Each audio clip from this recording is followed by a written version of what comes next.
More than 50,000 people got the robocall, and now we know who's behind the message that many claim is a case of voter suppression. Good evening, I'm Christian Schaefer, sitting in for Kelly Swoop tonight. That call was placed to homes in Maryland a few hours before polls closed on election night. Cheryl Connor joins us with more on who's responsible. And Christian, I spoke to the owner of RoboDial.org, who says he's cooperating with state prosecutors. His company provided the technology for that infamous robocall on election night, and we now know the people who are apparently paid for the service.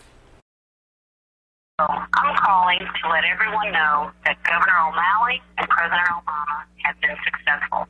Our goals have been met. The polls were correct, and we took it back. We're okay. Relax. Everything is fine. The only thing left is to watch it on TV tonight. The robocall made to more than 50,000 Maryland homes on election night has some voters claiming dirty politics. As it turns out, there was truth in the message, but the problem lies in the timing of the call. It was placed a few hours before polls closed. Shady is kind of a characteristic of being in the Free State.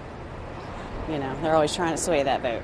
Mark Hampton, the owner of RoboDial.org, confirmed that his company provided the technology for that phone call. I reached him on the phone. He said the call was paid for by a woman named Rhonda Russell, who has held an account for more than a year. Hampton said, quote, "It's really upsetting. I don't think there's any place for voter suppression."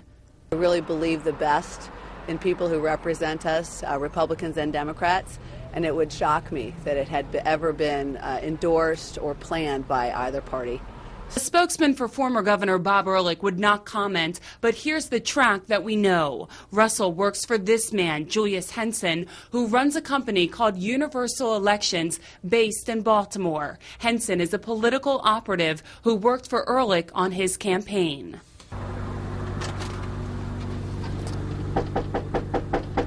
No answer at Henson's East Baltimore home, but we do know the Attorney General's office has launched an investigation. I think it's mean, actually, and really undermines something that's very precious to us, which is our democratic process and our polling system. And the owner of RoboDial.org says the call was placed from an individual account, which his company typically does not screen. Hampton is now looking into his own protocol and considering changing how he does business. Cheryl Connor, ABC 2.